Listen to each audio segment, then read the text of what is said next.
Only two things keep a group like this together: fear or loyalty. And I don't see a drop of fear among you guys. In this film, everything comes together. Looks like the sins of London have followed us home. Questions are answered, and the stakes have been raised. The pressure each time we come back is really, really hard. Cutting. It's got to be better, or I'm not sure why we should continue. Are you ready? I know you're ready. It feels really good when you build rapport with people and the studio can call franchise members back and just share this journey together. Did you bring the cavalry? Woman, I am the cavalry. When you have a franchise that is incredibly successful, like Fast and Furious, you are consistently being challenged to get better and do better, creatively do better. So everyone comes to the table with the notion of, well, how can we be better? Daddy's got to go to work. That's really part of the challenge because each one keeps superseding the last one in terms of how the fans respond worldwide. Now we got a spaceship? That's not a spaceship, that's a drone! I have 100% stopped trying to figure out how this franchise is gonna get bigger and bigger. It's far exceeded my own expectations, and I definitely am very blessed to be a part of it. Can't touch this. Part of the trick here is to give the spectacles that the audiences have come to expect, but at the same time, still retain what it is about the characters that people love about them. See, now we're talking. It feels good to work on something where it feels like people are waiting, you know, and anticipating. That's a part of our motivation to make it as special as we can. As big as we get, as big as our budgets get, we never forget where we came from, which was a $28 million grounded film about characters you really care about.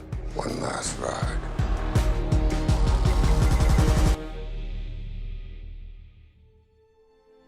B-Mark.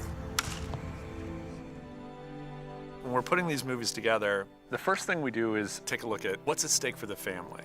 It is Vin, and it's Neil, and it's Kirsch, and it's me, and it's a lot of people. It's all the actors, it's everybody, and it's one of those fun sessions where you're just sitting there and then something magic kind of happens.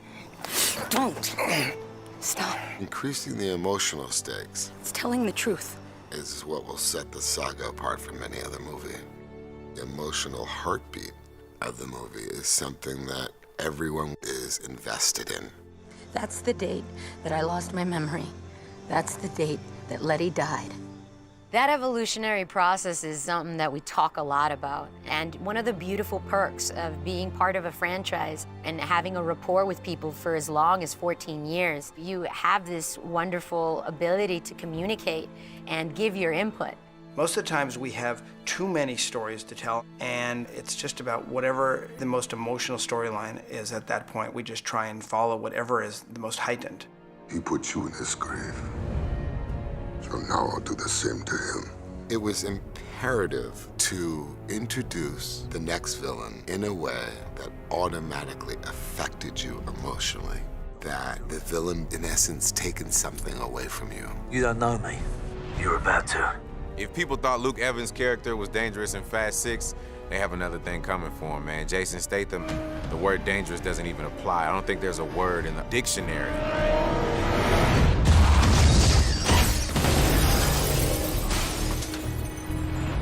I'm not a villain.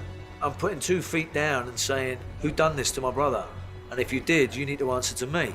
So it's just about setting things straight, and it's about standing up for your family. You never should have messed with a man's family.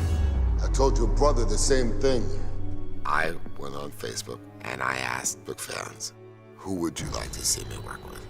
And the glaring name was Jason Statham, more than the next 3 combined. What you get with Jason is you get a guy who wants to come on. He's all about the work and he's all about the scene, and let's make this incredible. The idea of this sort of triangle between these 3 really badass guys is super cool. And I do think that Jason really gives his character so much dimension. This is it. This is all I want. I didn't want to kill indiscriminately. I want to have laser focus with what I did and didn't do. Because at the end of the day, you know, I'm tactically trained, so in a way, I'm a little bit 1 step ahead of these fools. I got a lot of friends.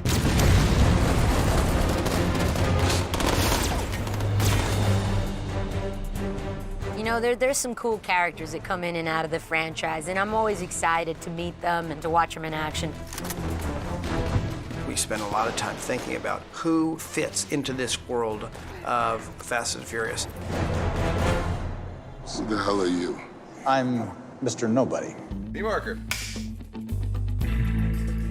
Kurt Russell is one of my favorite actors. I think I've seen almost every movie he's been in, and we were just so thrilled that he even entertained the idea of coming and playing with us. I'm gonna have a beer. Kurt Russell, I mean, come on. He's the man. I love his attitude. He's just got swag, you know what I mean? I like it. And I think that the franchise has done a really good job of picking out people in the industry with some swag. You know, when I was reading your files, I was impressed with what you've accomplished with your team, but meeting them now, I gotta say, you've truly got a gift.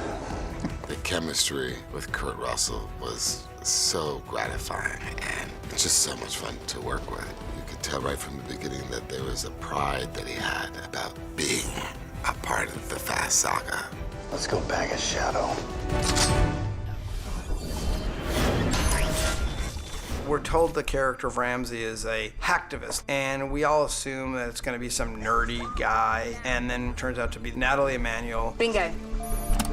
The new character, Ramsey, she's kind of like the female version of myself. What? She gives us great humor, great sex appeal, and you believe that this girl could be that hacktivist. She's really good. I don't drive. Like, this is really embarrassing. I've just never got around to, like, taking my test. But it is funny also that my character doesn't drive in the movies, too, and it kind of works out well, seeing as I don't have my license. It was just good to have some femininity and smell some perfume occasionally, you know, instead of deep voices and beards. Give us the girl, and I'll let you live. Diamond's just the nicest guy in the world, but he has this intimidation with very few words. 3! I was quite excited about coming on board and playing Mosi Chikande, the mercenary. 2! He's a very powerful character, very driven. 1! And will not stop at anything. Fire!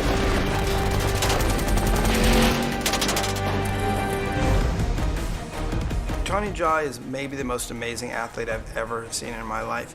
He did things, running, jumping, flipping, with such ease. My character is strong. Professional. Action. That's my character. Badass. We've always had a history of bringing people into the franchise. Every time somebody else pops up and just adds a whole other dimension that we never had before.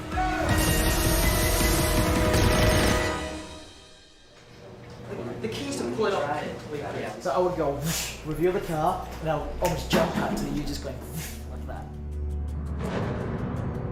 When you see this movie, you see a new director's approach to it and a style that's reflective of this new director. Give me like, yeah! Yeah! Yes! Hell yeah! I'm a fan of the franchise first and foremost, and the chance to make a movie like this outside of the genre that I'm generally known for was very exciting for me, and the idea of playing in a playground as big as this one was super cool. When I first came to the set, I was pretty excited to meet James Wan, because he's James Wan, so it's hard not to be impressed with him. We kind of were the new kids on the block, which was really great. Yeah, that's really the main beat that I want. So, you know, I wouldn't mind just a little bit at the head, just you struggling like you've just been thrown on there. He stepped in to the 7th in a franchise of a giant budgeted movie. It's just a difficult proposition to come into, and then on top of it, to lose a member of your family in the middle of it was horribly devastating. Paul is a family member here.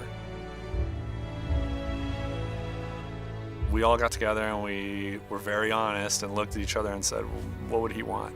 That was the big question. Do you finish it? And everyone believed it. In the bottom of their hearts, like, he would want it.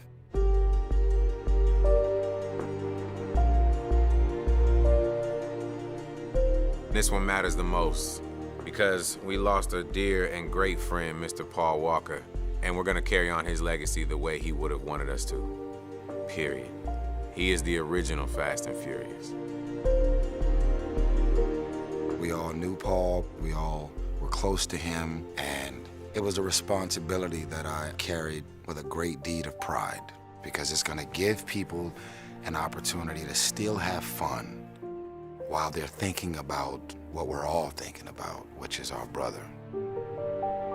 You know, you get to say goodbye to somebody very, very special. And I think that it started with one intention and it ended with another. And I think all the fans are just gonna feel good that there's a respect there. And I think that that's what's gonna be special about this one. All the fans get to say goodbye. That support and that sense of family that exists in the film actually bleeds off screen, and the whole world somehow gets to feel a part of that family. I don't have friends. I got family. Fans really do care about what happens to Dom and Brian and Mia and Letty and all our characters. Let's get mama. In the heart of it, what these films are about family and sticking together as family, I think has stayed very true all the way, and it's something that we hope to continue for a long time.